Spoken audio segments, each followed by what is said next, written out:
Have you not yet started? Yes, ma'am, started.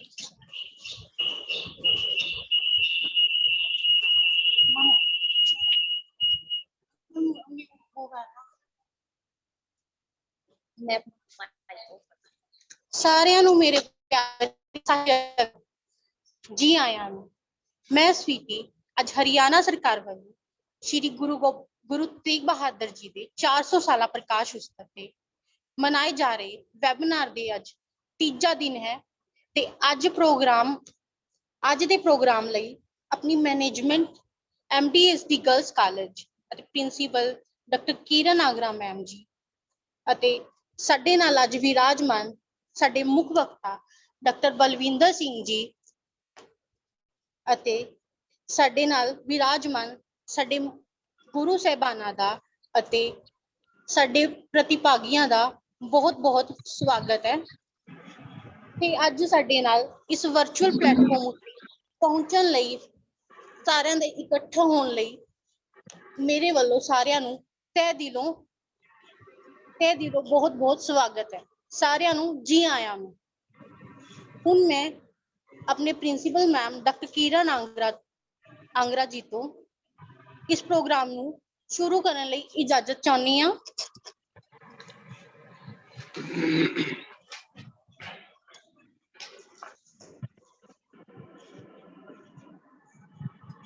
Please start the event, Sweetie ji. Okay, thank you ma'am. ਧੰਨਵਾਦ ma'am ਜੀ। ਹੁਣ ਮੈਂ ਸਾਡੇ ਸਹਿ convener doctor Jaspreet Kaur ji ਜੋ ਕਿ MDSD ਗਰਲਸ ਕਾਲਜ ਵਿੱਚ ਫਿਜ਼ੀਕਲ ਡਿਪਾਰਟਮੈਂਟ ਐਜੂਕੇਸ਼ਨ ਦੇ HOD ਹਨ, ਮੈਂ ਉਹਨਾਂ ਨੂੰ ਬੁਲਾਉਣਾ ਚਾਹਾਂਗੀ ਕਿ ਸਾਡੇ ਮੁੱਖ ਵਕਤਾ ਬਾਰੇ ਕੁਝ ਵਿਚਾਰ ਪੇਸ਼ ਕਰਨ। ਡਾਕਟਰ ਜਸਪ੍ਰੀਤ ਕੌਰ ਜੀ।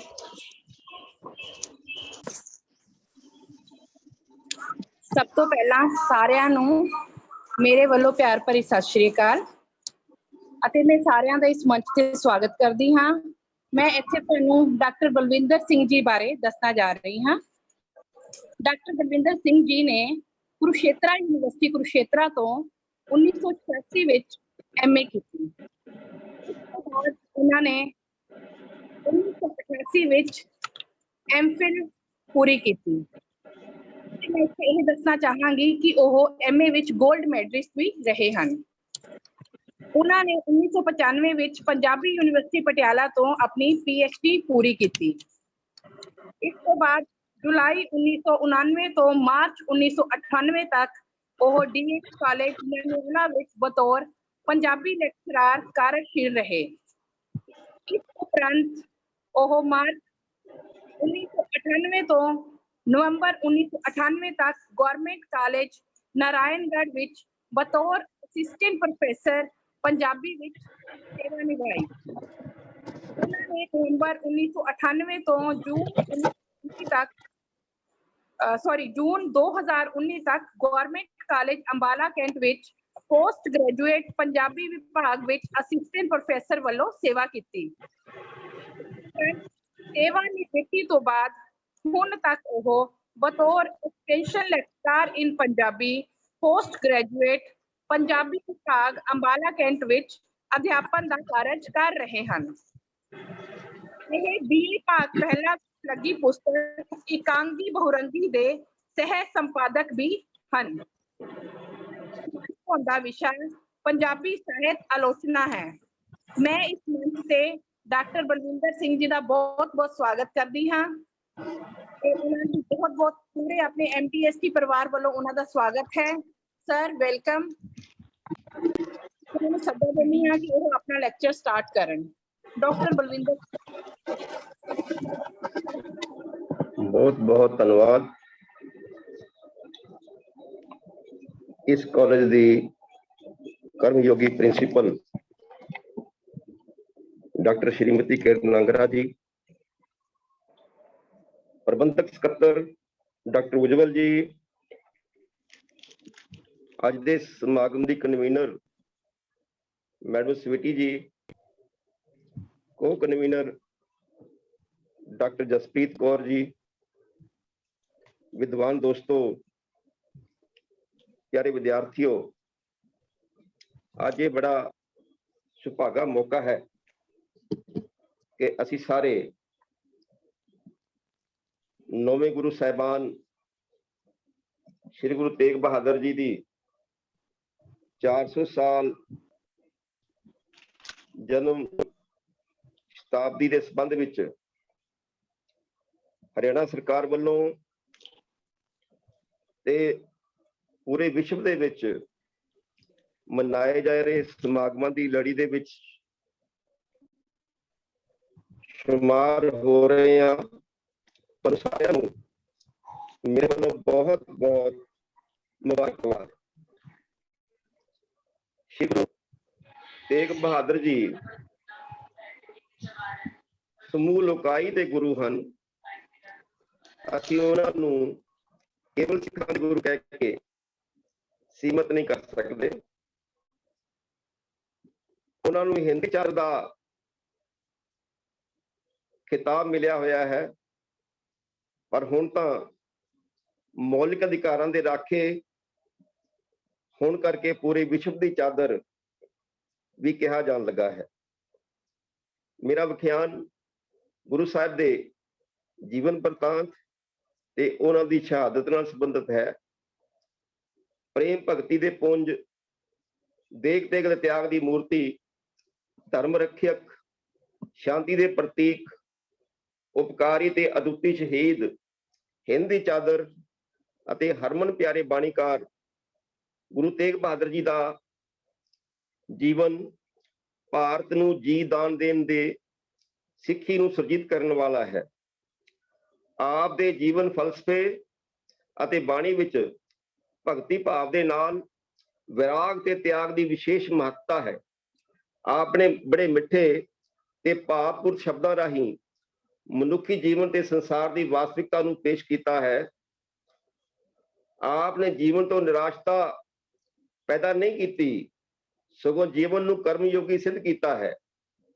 ਗੁਰੂ ਤੇਗ ਬਹਾਦਰ ਸਾਹਿਬ ਦਾ ਜਨਮ ਮੀਰੀ ਪੀਰੀ ਦੇ ਮਾਲਕ ਗੁਰੂ ਹਰਗੋਬਿੰਦ ਸਾਹਿਬ ਤੇ ਮਾਤਾ ਨਾਨਕੀ ਦੇ ਘਰ 5 ਵੈਸਾਖ ਸੰਮਤ 1678 ਮੁਤਾਬਕ 1 ਅਪ੍ਰੈਲ 1621 ਈਸਵੀ ਦਿਨ ਐਤਵਾਰ ਨੂੰ ਅੰਮ੍ਰਿਤਸਰ ਵਿੱਚ ਹੋਇਆ। ਬਾਬਾ ਗੁਰਦਿੱਤਾ ਜੀ, ਬਾਬਾ ਸੂਰਜਮਲ ਜੀ, ਬਾਬਾ ਅਨੀ ਰਾਏ ਜੀ, ਬਾਬਾ ਅਟਲ ਜੀ, ਆਪ ਜੀ ਦੇ 4 ਭਰਾ ਅਤੇ ਬੀਬੀ ਵੀਰੋ ਆਪ ਜੀ ਦੀ ਇੱਕ ਭੈਣ ਸੀ। ਇਹ ਸਾਰੇ ਹੀ ਆਪ ਤੋਂ ਉਮਰ ਵਿੱਚ ਵੱਡੇ ਸਨ। ਆਪ ਬਚਪਨ ਤੋਂ ਹੀ ਬੜੇ ਸੁੰਦਰ, ਸਿਹਤਮੰਦ, ਸੰਤ ਸਰੂਪ, ਕੋਮਲ ਚਿੱਤ ਤੇ ਗੰਭੀਰ, ਉਦਾਰ ਬ੍ਰਿਤੀਆਂ ਦੇ ਮਾਲਕ ਸਨ। ਬਚਪਨ ਵਿੱਚ ਹੀ ਆਪ ਜੀ ਨੂੰ ਸ਼ਾਸਤਰ, ਸੰਗੀਤ ਤੇ ਹੋਰ ਹਰ ਤਰ੍ਹਾਂ ਦੀ ਪ੍ਰਚਲਿਤ ਵਿਦਿਆ ਦਿੱਤੀ ਗਈ। ਮੁੱਢ ਤੋਂ ਹੀ ਆਪ ਬੜੇ ਸਖੀ ਤੇ ਦਾਨੀ ਸੁਭਾਅ ਦੇ ਮਾਲਕ ਸਨ। ਕਿਸੇ ਸਵਾਲੀ ਤੇ ਲੋੜਵੰਦ ਨੂੰ ਕਦੇ ਖਾਲੀ ਹੱਥ ਨਹੀਂ ਸੀ ਮੋੜਦੇ।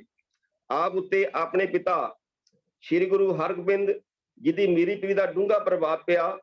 ਛੋਟੇ ਹੁੰਦਿਆਂ ਹੀ ਆਪ ਪ੍ਰਭੂ ਸਿਮਰਨ ਵਿੱਚ ਲੀਨ ਰਹਿੰਦੇ ਸਨ। ਆਪ ਸੰਤਾਂ ਵਾਂਗ ਚੌਂਕੜਾ ਮਾਰ ਕੇ ਭਜਨ ਬੰਦਗੀ ਵਿੱਚ ਮਸਤ ਰਹਿੰਦੇ ਸਨ। ਕਿਹਾ ਜਾਂਦਾ ਹੈ ਕਿ ਇੱਕ ਦਿਨ 6ਵੇਂ ਪਾਤਸ਼ਾਹ ਸਹਿਜ ਸੁਭਾਅ ਬੈਠੇ ਹੋਏ ਸਨ, ਬਚਨ ਵਿਲਾਸ ਕਰ ਰਹੇ ਸਨ ਤੇ ਉਸ ਵੇਲੇ ਸਾਹਿਬਜ਼ਾਦੇ ਤੇਗ ਬਹਾਦਰ ਬੜੇ ਖਿੜੇ ਮੱਥੇ ਨਿੱਕੇ ਨਿੱਕੇ ਕਦਮ ਪੁੱਟਦੇ ਹੋਏ ਗੁਰੂ ਜੀ ਪਾਸ ਆਏ। ਗੁਰੂ ਸਾਹਿਬ ਨੇ ਆਪ ਨੂੰ ਚੁੱਕ ਲਿਆ ਤੇ ਭਵਿੱਖਤ ਬਾਣੀ ਉਚਾਰਨ ਕੀਤੀ ਕਿ ਆਪ ਮਹਾਨ ਗੁਰੂ ਵਿਅਕਤੀ ਹੋਣਗੇ ਅਤੇ 5ਵੇਂ ਪਾਤਸ਼ਾਹ ਗੁਰੂ ਅਰਜਨ ਦੇਵ ਜੀ ਦੀ ਆਤਮਾ ਇਹਨਾਂ ਵਿੱਚ ਮੂਰਤੀਮਾਨ ਹੋਏਗੀ ਤੇ ਉਹਨਾਂ ਵਾਂਗ ਹੀ ਆਪਣੇ ਸਰੀਰ ਤੇ ਕਈ ਕਸ਼ਟ ਸਹਿਣ ਕਰਨੇ ਪੈਣਗੇ। ਇਹ ਭਵਿੱਖਤ ਬਾਣੀ ਗੁਰੂ ਸਾਹਿਬ ਜੀ ਦੇ ਜਦੋਂ ਜੀਵਨ ਬਰਤਾਂਤ ਨੂੰ ਅਸੀਂ ਫਰੋਲਦੇ ਹਾਂ ਤਾਂ ਸਹੀ ਸਾਬਤ ਹੁੰਦੀ ਹੈ। ਆਪ ਦਾ ਬਚਪਨ ਅੰਮ੍ਰਿਤਸਰ, ਕਰਤਾਰਪੁਰ ਤੇ ਬਾਬਾ ਬਕਾਲੇ ਵਿੱਚ ਬੀਤਿਆ। ਆਪ ਦੇ ਅਵਤਾਰ ਧਾਰਨ ਪਿੱਛੋਂ ਆਪ ਦੇ ਪਿਤਾ 6ਵੇਂ ਪਾਤਸ਼ਾਹ ਜੀ ਨੂੰ ਮੁਗਲ ਸੈਨਾ ਨਾਲ ਕਈ ਯੁੱਧ ਕਰਨੇ ਪਏ ਅਤੇ ਉਹਨਾਂ ਨੇ ਪੰਜਾਬ ਭਰ ਵਿੱਚ ਫਿਰ ਕੇ ਗੁਰਮਤਿ ਦਾ ਪ੍ਰਚਾਰ ਕੀਤਾ। ਮਾਤਾ ਨਾਨਕੀ ਜੀ ਸਤਿਗੁਰੂ ਜੀ ਦੇ ਨਾਲ ਬਾਹਰ ਨਹੀਂ ਸਨ ਜਾਂਦੇ। ਉਹਨਾਂ ਨੇ ਸਾਹਿਬਜ਼ਾਦੇ ਗੁਰੂ ਤੇਗ ਬਹਾਦਰ ਜੀ ਦਾ ਪਾਲਣ ਪੋਸ਼ਣ ਬੜੇ ਲਾਡ ਤੇ ਪਿਆਰ ਨਾਲ ਕੀਤਾ। ਇਹਨਾਂ ਦੀ ਆਲੇ 9 ਸਾਲ ਅੰਮ੍ਰਿਤਸਰ ਵਿੱਚ ਬੀਤੇ। ਫਿਰ 1630 ਵਿੱਚ ਗੁਰੂ ਹਰਗੋਬਿੰਦ ਸਾਹਿਬ ਅੰਮ੍ਰਿਤ ਛੱਡ ਕੇ ਪਰਿਵਾਰ ਸਮੇਤ ਕਰਤਾਰਪੁਰ ਜ਼ਿਲ੍ਹਾ ਜਲੰਧਰ ਚਲੇ ਗਏ ਤਾਂ ਆਪ ਜੀ ਦਾ ਵੀ ਉੱਥੇ ਜਾਣਾ ਸੁਭਾਵਿਕ ਹੀ ਸੀ। 1634 ਵਿੱਚ ਕਰਤਾਰਪੁਰ ਦੇ ਯੁੱਧ ਵਿੱਚ ਗੁਰੂ ਜੀ ਨੇ ਅਜਿਹੀ ਵੀਰਤਾ ਦਿਖਾਈ ਕਿ ਉਹਨਾਂ ਦੇ ਨਾਮ ਦੇ ਨਾਲ ਤੇਗ ਬਹਾਦਰ ਜੁੜ ਗਿਆ।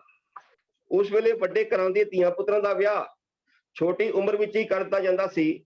ਕੰਨਿਆ ਨੂੰ ਛੋਟੀ ਉਮਰ ਵਿੱਚ ਵਿਆਹੁਣਾ ਚੰਗਾ ਮੰਨਿਆ ਜਾਂਦਾ ਸੀ।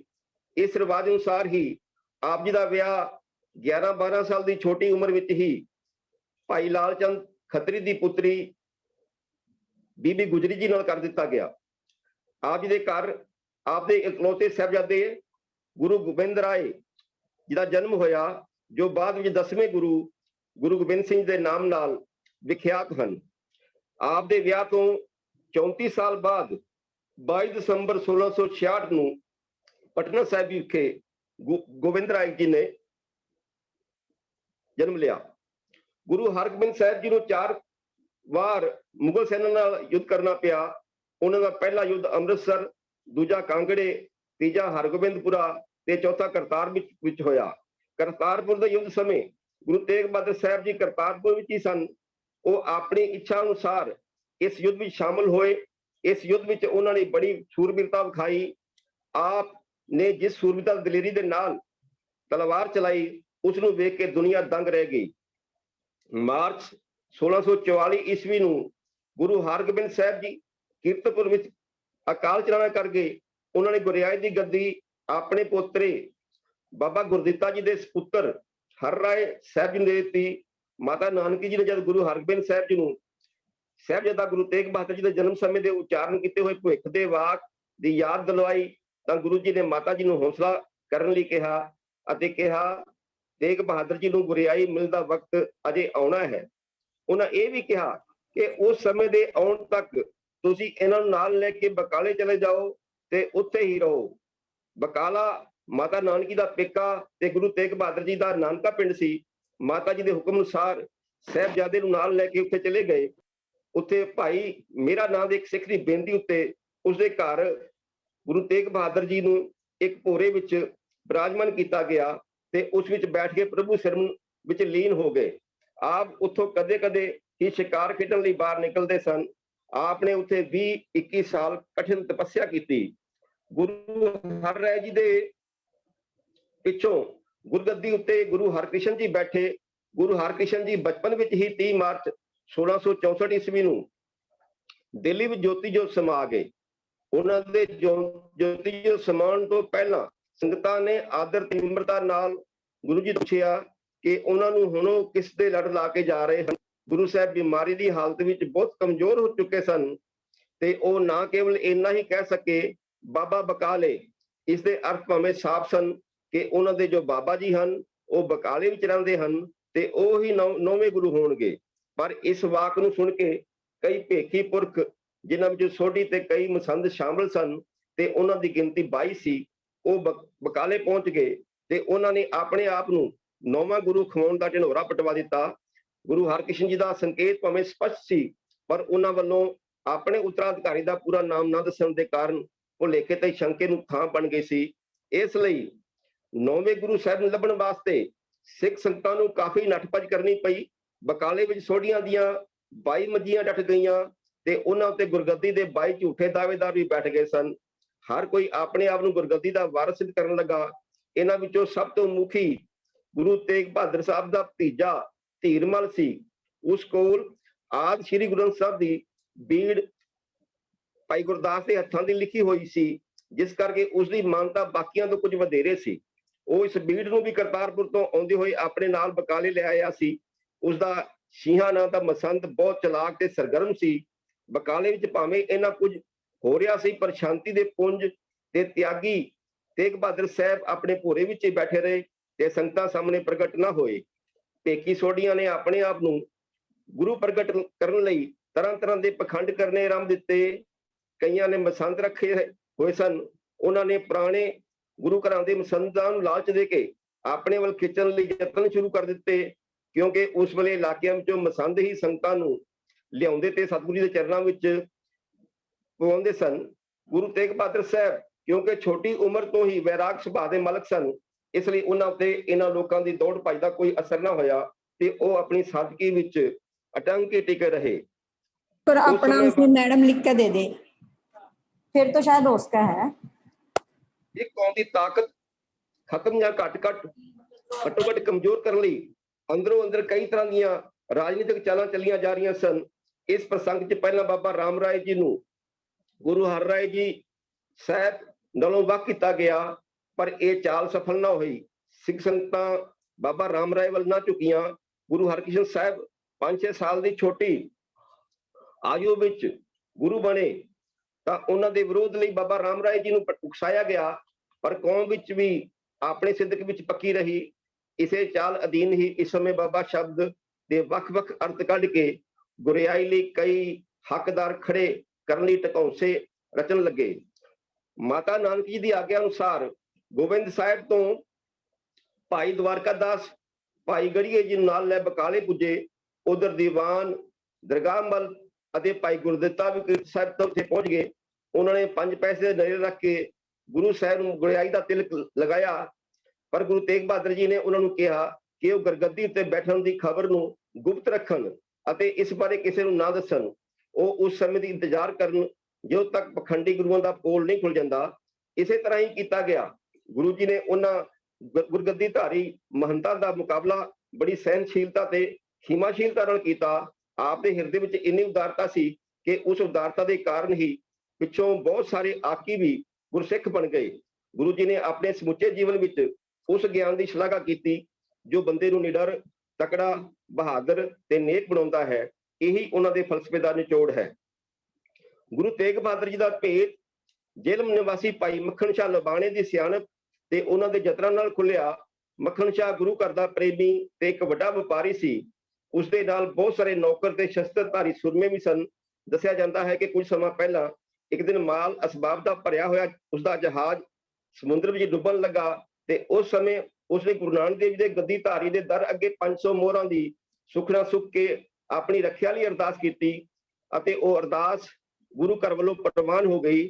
ਹੁਣ ਉਹ ਗੁਰੂ ਸਾਹਿਬ ਜੀ ਦੇ ਸ਼ੁਕਰਾਨੇ ਅਤੇ ਦਰਸ਼ਨਾਂ ਲਈ ਬਕਾਲੇ ਆਇਆ ਸੀ। ਉਹ ਇੱਥੇ ਪਹੁੰਚ ਕੇ 22 ਮੰਜੀਆਂ ਦੇ ਰੌਲੇ ਨੂੰ ਵੇਖ ਕੇ ਹੈਰਾਨ ਹੋ ਗਿਆ ਤੇ ਸੋਚਾਂ ਵਿੱਚ ਡੁੱਬ ਗਿਆ ਕਿ ਅਸਲੀ ਗੁਰੂ ਕੌਣ ਹੈ। ਅਖੀਰ ਉਸਨੇ ਫੈਸਲਾ ਕੀਤਾ ਕਿ ਉਹ 22 ਭੇਖੀ ਗੁਰੂਆਂ ਦੀ ਪਰਖ ਕਰੇਗਾ ਅਤੇ ਜੋ ਸੱਚਾ ਹੋਵੇਗਾ ਉਸ ਨੂੰ ਗੁਰੂ ਮੰਨ ਕੇ ਉਸਦੀ ਸੇਵਾ ਵਿੱਚ ਆਪਣਾ ਸ਼ੁਕਰਾਨਾ ਭੇਟ ਕਰ ਦੇਵੇਗਾ। ਉਹ ਵਾਰੀ-ਵਾਰੀ 22 ਭੇਖੀ ਗੁਰੂਆਂ ਕੋਲ ਗਿਆ ਤੇ ਹਰ ਅੱਗੇ 5 ਮੋਹਰਾਂ ਰੱਖ ਕੇ ਮੱਥਾ ਟੇਕਦਾ ਗਿਆ। ਸਾਰੇ ਭੇਖੀਆਂ ਵਿੱਚੋਂ ਕੋਈ ਵੀ ਮੱਖਣ ਸ਼ਾਹ ਦੇ ਦਿਲ ਦੀ ਗੱਲ ਨਾ ਬੁੱਝ ਸਕਿਆ ਅਤੇ ਨਾ ਹੀ ਕਿਸੇ ਦੇ ਦਰਸ਼ਨ ਕਰਕੇ ਉਸਦੇ ਹਿਰਦੇ ਨੂੰ ਠੰਡ ਪਈ। ਜਦੋਂ ਉਹ ਇਸ ਭਾਲ ਵਿੱਚ ਕਾਮਯਾਬ ਨਾ ਹੋਇਆ ਤਾਂ ਗੁਰੂ ਦੇ ਦਰਸ਼ਨਾਂ ਨੂੰ ਵਧੇਰੇ ਤਰਸਣ ਲੱਗਾ। ਉਦਾਸੀ ਦੀ ਹਾਲਤ ਵਿੱਚ ਉੱਤੇ ਫਿਰਦੇ ਹੋਏ ਅਖੀਰ ਕਿਸੇ ਵਿਅਕਤੀ ਤੋਂ ਉਸ ਨੂੰ ਤੇਗ ਬਹਾਦਰ ਜੀ ਦਾ ਪਤਾ ਲੱਗਾ। ਉਹ ਛੇਤੀ ਹੀ ਉਹਨਾਂ ਦੇ ਭੋਰੇ ਵਿੱਚ ਪਹੁੰਚ ਗਿਆ ਅਤੇ ਉਹਨਾਂ ਦੇ ਅੱਗੇ ਵੀ ਪਰਤਾਵੇ ਲਈ 5 ਮੋਹਰਾਂ ਰੱਖ ਕੇ ਮੱਥਾ ਟੇਕਿਆ। ਗੁਰੂ ਜੀ ਨੇ ਉਸੇ ਵਕਤ ਮੱਖਣ ਸ਼ਾਹ ਨੂੰ ਉਹਦੀ ਸੁੱਕੀ ਹੋਈ 500 ਮੋਹਰਾਂ ਦੀ ਭੇਟ ਯਾਦ ਕਰਾਈ। ਇਹ ਸੁਣਦਿਆਂ ਹੀ ਮੱਖਣ ਸ਼ਾਹ ਦੀ ਸੁੱਧ ਬੁੱਧ ਭੁੱਲ ਗਈ। ਉਹ ਇੱਕਦਮ ਗੁਰੂ ਜੀ ਦੇ ਚਰਨਾਂ ਉੱਤੇ ਲਿਪਟ ਗਿਆ ਅਤੇ ਉਹਨਾਂ ਤੋਂ 500 ਮੋਹਰਾਂ ਲਿਆਉਣ ਲਈ ਆਗਿਆ ਮੰਗੀ। ਉਹ ਬਾਹਰ ਆਉਂਦਿਆਂ ਹੀ ਕੋਠੇ ਉੱਤੇ ਚੜ ਗਿਆ ਅਤੇ ਜ਼ੋਰ ਨਾਲ ਪੱਲਾ ਫੇਰਿਆ ਅਤੇ ਉੱਚੀ ਉੱਚੀ ਪੁਕਾਰ ਉੱਠਿਆ, ਗੁਰੂ ਲਾਧੋ ਰੇ, ਗੁਰੂ ਲਾਧੋ ਰੇ। ਸਭ ਸੰਗਤਾਂ ਝਟਪਟ ਉੱਤੇ ਪਹੁੰਚ ਗਈਆਂ। ਇਸ ਤਰ੍ਹਾਂ ਗੁਰੂ ਤੇਗ ਬਹਾਦਰ ਸਾਹਿਬ ਇੱਕ ਅਲੌਕਿਕ ਢੰਗ ਰਾਹੀਂ ਸੰਗਤਾਂ ਦੇ ਸਾਹਮਣੇ ਪ੍ਰਗਟ ਹੋਏ। ਮੱਖਣ ਸ਼ਾਹ ਲਬਾਣੇ ਦੇ ਰਾਹੀਂ ਇਸ ਤਰ੍ਹਾਂ ਸਭ ਭੇਖੀ ਗੁਰੂਆਂ ਦੇ ਪੋਲ ਖੁੱਲ ਗਏ। ਉਸ ਦਿਨ ਸੌਣ ਮਹੀਨੇ ਦੀ ਪੂਰਨਮਾਸ਼ੀ ਸੀ ਅਤੇ ਤੇਗ ਬਹਾਦਰ ਸਾਹਿਬ ਦੀ ਉਮਰ ਉਸ ਵੇਲੇ ਲਗਭਗ 43 ਸਾਲ ਸੀ। ਉਸ ਸਮੇਂ ਬਾਕੀ ਸਾਰੇ ਭੇਖੀ ਗੁਰੂ ਤਾਂ ਚੁੱਪ ਹੋ ਗਏ, ਪਰ ਧੀਰਮਲ ਤੇ ਉਸਦਾ ਮਸੰਦ ਸ਼ੀਹਾਂ ਇਸ ਗੱਲ ਨੂੰ ਸਹਿਣ ਨਾ ਕਰ ਸਕੇ। ਉਹਨਾਂ ਨੇ ਗੁਰੂ ਸਾਹਿਬ ਉੱਤੇ ਹਮਲਾ ਕਰਨ ਦੀ ਇੱਕ ਛੋਟੀ ਖੇਡਣ ਦੀ ਤਿਆਰੀ ਕੀਤੀ। ਉਹਨਾਂ ਨੇ ਸ਼ਸਤਰਬੱਧ ਹੋ ਕੇ ਗੁਰੂ ਸਾਹਿਬ ਤੇ ਹਮਲਾ ਕਰ ਦਿੱਤਾ। ਗੁਰੂ ਜੀ ਦੇ ਸਿਰ ਦੇ ਉੱਤੋਂ ਦੀ ਗੋਲੀ ਛੂਹ ਕੇ ਲੰਘ ਗਈ। ਉਪਰੰਤ ਉਹਨਾਂ ਦੇ ਬੰਦੇ ਗੁਰੂ ਸਾਹਿਬ ਦਾ ਪੈਸਾ ਟਕਾ ਤੇ ਮਾਲ ਸਬਾਬ ਲੁੱਟ ਕੇ ਧੀਰਮਲ ਦੇ ਨਾਲ ਕਰਤਾਰਪੁਰ ਨੂੰ ਚਲੇ ਗਏ। ਗੁਰੂ ਸਾਹਿਬ ਇਹ ਸਾਰੀ ਵਿਦੇਖੀ ਵੇਖ ਕੇ ਸ਼ਾਂਤ ਚਿੱਤ ਰਹੇ ਤੇ ਅਡੋਲ ਟਿਕੇ ਰਹੇ। ਇਹਨਾਂ ਨੂੰ ਬਹੁਤ ਸਾਰੀਆਂ ਸੰਗਤਾਂ ਰੌਲਾ ਸੁਣ ਕੇ ਉੱਤੇ ਪਹੁੰਚ ਗਈਆਂ। ਮੱਖਣ ਸ਼ਾਹ ਵੀ ਆਪਣੇ ਸਾਥੀਆਂ ਸਮੇਤ ਸ਼ਸਤਰਧਾਰੀ ਹੋ ਕੇ ਉੱਤੇ ਪੁੱਜ ਗਿਆ। ਉਹਦੇ ਸਾਥੀਆਂ ਨੇ ਮਿਲ ਕੇ ਧੀਰਮਲ ਦਾ ਪਿੱਛਾ ਕੀਤਾ ਤੇ ਉਸਦੇ ਡੇਰੇ ਉੱਤੇ ਜਵਾਬੀ ਹਮਲਾ ਕਰ ਦਿੱਤਾ। ਉਸ ਪਾਸੋਂ ਸਾਰਾ ਮਾਲ ਸਬਾਬ ਵਾਪਸ ਲੈ ਆਏ। ਇੱਥੋਂ ਤੱਕ ਕਿ ਧੀਰਮਲ ਦੇ ਡੇਰੇ ਦਾ ਕੁਝ ਸਮਾਨ ਅਤੇ ਸ੍ਰੀ ਗੁਰੂ ਗ੍ਰੰਥ ਸਾਹਿਬ ਜੀ ਦੀ ਬੀੜ ਵੀ ਚੁੱਕ ਲਿਆਏ। ਗੁਰੂ ਜੀ ਨੇ ਮੱਖਣ ਸ਼ਾਹ ਤੇ ਉਸਦੇ ਸਾਥੀਆਂ ਦੀ ਇਸ ਕਾਰਵਾਈ ਨੂੰ ਚੰਗਾ ਨਾ ਸਮਝਿਆ ਤੇ ਉਹਨਾਂ ਨੂੰ ਹੁਕਮ ਦਿੱਤਾ ਕਿ ਇਹ ਸਭ ਕੁਝ ਉਸ ਨੂੰ ਮੋੜ ਦਿੱਤਾ ਜਾਵੇ। ਸਿੱਖ ਸੰਗਤਾਂ ਨੇ ਬੇਨਤੀ ਕੀਤੀ ਕਿ ਸੱਚੇ ਪਾਤਸ਼ਾਹ ਹੋਰ ਚੀਜ਼ਾਂ ਤਾਂ ਮੋੜ ਦਿਆਂਗੇ, ਪਰ ਸ੍ਰੀ ਗੁਰੂ ਗ੍ਰੰਥ ਸਾਹਿਬ ਜੀ ਦੀ ਬੀੜ ਵਾਪਸ ਨਹੀਂ ਕਰਾਂਗੇ, ਕਿਉਂਕਿ ਇੱਕ ਤਾਂ ਇਹ ਬੀੜ ਉੱਥੇ ਹੋਣੀ ਚਾਹੀਦੀ ਹੈ ਜਿੱਥੇ ਗੁਰੂ ਹੋਵੇ, ਤੇ ਦੂਜਾ ਇਸਦੇ ਆਸਰੇ ਹੀ ਧੀਰਮਲ ਗੁਰੂ ਬਣਨਾ ਚਾਹੁੰਦਾ ਹੈ। ਪਰ ਗੁਰੂ ਸਾਹਿਬ ਨੇ ਕਿਹਾ ਕਿ ਬੀੜ ਵੀ ਮੋੜ ਦਿੱਤੀ ਜਾਵੇ। ਪਿੱਛੋਂ ਇਸ ਹੁਕਮ ਦੀ ਪਾਲਣਾ ਕੀਤੀ ਗਈ। ਲਗਭਗ 30 ਸਾਲ ਬਕਾਲੇ ਟਿਕੇ ਰਹਿਣ ਤੋਂ ਬਾਅਦ ਗੁਰੂ ਤੇਗ ਬਹਾਦਰ ਸਾਹਿਬ ਬਾਹਰ ਆਲੇ ਦੁਆਲੇ ਦੇ ਇਲਾਕੇ ਵਿੱਚ ਗੁਰੂ ਨਾਨਕ ਸਾਹਿਬ ਦਾ ਜੀਵਨ ਸੁਨੇਹਾ ਲੈ ਕੇ ਲੋਕਾਂ ਵਿੱਚ ਪ੍ਰਚਾਰਨ ਚੱਲ ਪਏ। ਉਹ ਕਈ ਪਿੰਡਾਂ ਵਿੱਚੋਂ ਦੀ ਹੁੰਦੇ ਹੋਏ ਹਰਿਮੰਦਰ ਸਾਹਿਬ ਦੇ ਦਰਸ਼ਨਾਂ ਲਈ ਅੰਮ੍ਰਿਤਸਰ ਪਹੁੰਚੇ। ਉੱਥੇ ਹਰਿਮੰਦਰ ਸਾਹਿਬ ਦੇ ਸਾਰੇ ਦਰਵਾਜ਼ੇ ਬੰਦ ਕਰਕੇ ਮਸੰਦਾਂ ਨੇ ਗੁਰੂ ਸਾਹਿਬ ਨੂੰ ਅੰਦਰ ਜਾਣ ਤੋਂ ਰੋਕ ਦਿੱਤਾ। ਗੁਰੂ ਹਰਗੋਬਿੰਦ ਸਾਹਿਬ 1630 ਵਿੱਚ ਅੰਮ੍ਰਿਤਸਰ ਤੋਂ ਚੱਲ ਪਏ ਸਨ ਅਤੇ ਹਰਿਮੰਦਰ ਸਾਹਿਬ ਦਾ ਪ੍ਰਬੰਧ ਸਿੱਖ ਸੇਵਕਾਂ ਦੇ ਜਿਵੇਂ ਸੌਂਪ ਕੇ ਆਪ ਜਗਤ ਸੁਧਾਰਨ ਦੇ ਲਈ ਤੁਰ ਪਏ। ਗੁਰੂ ਹਰਗੋਬਿੰਦ ਸਾਹਿਬ ਮੁੜ ਅੰਮ੍ਰਿਤਸਰ ਨਹੀਂ ਆਏ। ਉਹਨਾਂ ਦੇ ਜੋ ਸਮਾਨ ਪਿੱਛੋਂ ਗੁਰੂ ਹਰਰਾਏ ਸਾਹਿਬ ਉੱਥੇ ਗੁਰੂ ਬਣੇ। ਉਹ ਵੀ ਕੇਵਲ ਇੱਕ ਵਾਰ ਹੀ 1654 ਈਸਵੀ ਵਿੱਚ ਅੰਮ੍ਰਿਤਸਰ ਆਏ। ਇੱਥੇ 6 ਕੁ ਮਹੀਨੇ ਟਿਕੇ ਸਨ। ਜਦੋਂ ਆਪ ਮਾਝੇ ਮਾਲਵੇ ਦੁਆਬੇ ਦੇ ਪਿੰਡਾਂ ਵਿੱਚ 4 ਕੁ ਸਾਲ ਚੱਕਰ ਲਾਉਣ ਆਏ ਸਨ। ਹੁਣ ਗੁਰੂ ਤੇਗ ਬਹਾਦਰ ਸਾਹਿਬ 1664 ਦੇ ਸ਼ੁਰੂ ਵਿੱਚ ਲਗਭਗ 34 ਸਾਲਾਂ ਤੋਂ ਪਿੱਛੋਂ ਆਏ ਸਨ। ਪੁਜਾਰੀਆਂ ਨੂੰ ਇੱਥੋਂ ਦੀ ਆਮਦਨ ਖਾਂਦਿਆਂ ਇਤਨਾ ਢੇਰ ਸਮਾਂ ਹੋ ਗਿਆ ਸੀ, ਇਸ ਲਈ ਉਹ ਡਰਦੇ ਸਨ ਕਿ ਜੇ ਗੁਰੂ ਸਾਹਿਬ ਇੱਥੇ ਟਿਕ ਗਏ ਤਾਂ ਉਹਨਾਂ ਦੀ ਰੋਜ਼ੀ ਨੂੰ ਖਤਰਾ ਹੋ ਜਾਵੇਗਾ। ਸਰਕਾਰ ਦੇ ਰਵੱਈਏ ਤੋਂ ਜੋ ਇੱਕ ਸਿੱਖ ਕੌਮ ਵਿੱਚ ਫੁੱਟ ਪਾਉਣ ਵਾਲਾ ਸੀ, ਉਹਨਾਂ ਨੂੰ ਹੋਰ ਸ਼ੈ ਮਿਲ ਗਈ। ਇਸ ਲਈ ਉਹਨਾਂ ਨੇ ਦਰਵਾਜ਼ੇ ਨਾ ਖੋਲੇ। ਗੁਰੂ ਜੀ ਕਾਫੀ ਸਮਾਂ ਉੱਥੇ ਬੈਠੇ ਉਡੀਕਦੇ ਰਹੇ, ਪਰ ਦਰਵਾਜ਼ੇ ਬੰਦ ਹੀ ਰਹੇ।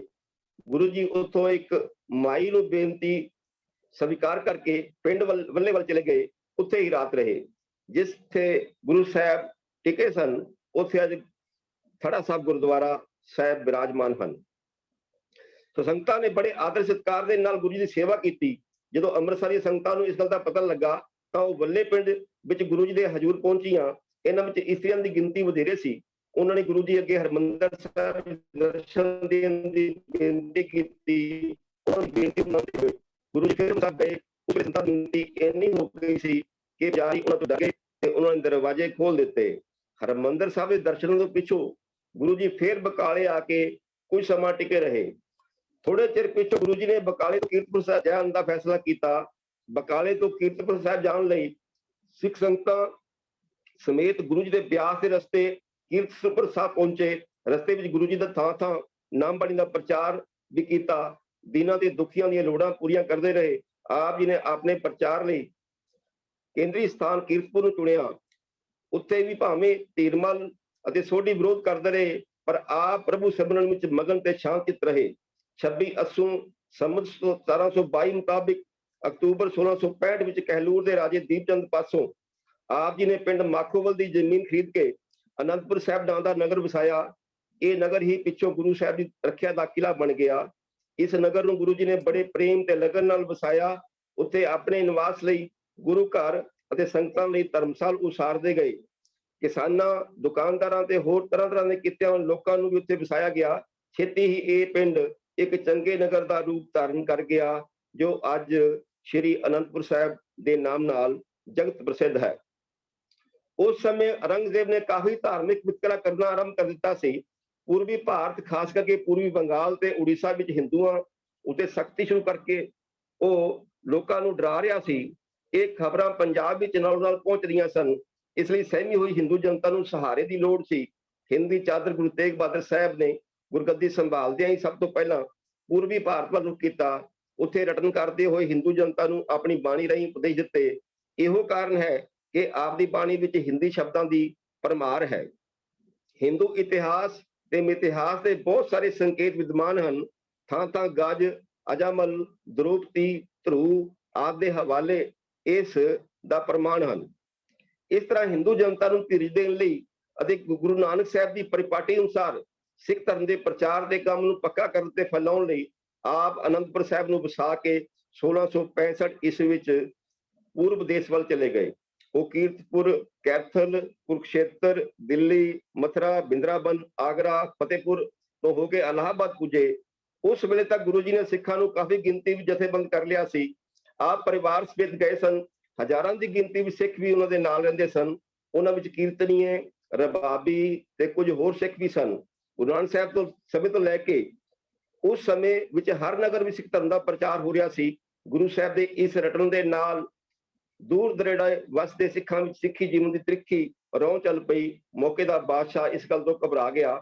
ਉਸਦੇ ਹੁਕਮ ਮੁਤਾਬਕ ਮਾਲਵੇ ਵਿੱਚ ਗੁਰੂ ਸਾਹਿਬ ਨੂੰ ਗ੍ਰਿਫਤਾਰ ਕੀਤਾ ਗਿਆ ਤੇ ਉਹਨਾਂ ਨੂੰ ਰਾਜਾ ਰਾਮ ਸਿੰਘ ਕਛਵਾਈਆ ਕੋਲ ਨਜ਼ਰਬੰਦ ਕਰ ਦਿੱਤਾ ਗਿਆ। ਇਹ ਰਾਜਾ ਪਹਿਲਾਂ ਹੀ ਗੁਰੂ ਘਰ ਦਾ ਕਾਫੀ ਸ਼ਰਧਾਲੂ ਸੀ, ਇਸ ਲਈ ਉਸਨੇ ਗੁਰੂ ਸਾਹਿਬ ਨੂੰ ਆਪਣੇ ਵੱਲੋਂ ਤੀਰਥ ਸਥਾਨਾਂ ਦੀ ਯਾਤਰਾ ਕਰਨ ਦੀ ਖੁੱਲ੍ਹ ਦੇ ਦਿੱਤੀ। ਪੂਰਬ ਵਿੱਚ ਉਹ ਕੁਝ ਸਮਾਂ ਪਟਨੇ ਵਿੱਚ ਠਹਿਰੇ। ਉੱਥੇ ਗੁਰੂ ਗੋਬਿੰਦ ਸਿੰਘ ਜੀ ਨੇ ਅਵਤਾਰ ਧਾਰਿਆ। ਗੁਰੂ ਗੋਬਿੰਦ ਸਿੰਘ ਜੀ ਦੇ ਜਨਮ ਤੋਂ ਕੁਝ ਚਿਰ ਪਹਿਲਾਂ ਆਪ ਬੰਗਾਲ ਵੱਲ ਚੱਲ ਪਏ ਤੇ ਫਿਰ ਢਾਕੇ ਪਹੁੰਚੇ। ਗੁਰੂ ਤੇਗ ਬਹਾਦਰ ਸਾਹਿਬ ਕਾਫੀ ਸਮਾਂ ਢਾਕੇ ਵਿੱਚ ਰਹੇ। ਉੱਥੋਂ ਦਾ ਗਵਰਨਰ ਗੁਰੂ ਸਾਹਿਬ ਦਾ ਵੱਡਾ ਸ਼ਰਧਾਲੂ ਬਣ ਗਿਆ। ਉੱਥੋਂ ਫਿਰ ਢੁਬਰੀ ਪਹੁੰਚੇ ਤੇ ਉੱਥੇ ਨਾਮ ਦਾ ਚੰਗਾ ਪ੍ਰਚਾਰ ਕੀਤਾ। ਇਸ ਤਰ੍ਹਾਂ ਆਪ ਨੇ ਦੁਆਬਾ, ਮਾਲਵਾ, ਬਾਂਗਰ, ਬੰਗਾਲ ਅਤੇ ਅਸਾਮ ਦੇ ਬਹੁਤ ਸਾਰੇ ਥਾਵਾਂ ਉੱਤੇ ਜਾ ਕੇ ਸਿੱਖੀ ਦਾ ਪ੍ਰਚਾਰ ਕੀਤਾ ਤੇ ਫਿਰ ਪਟਨੇ ਪਹੁੰਚੇ।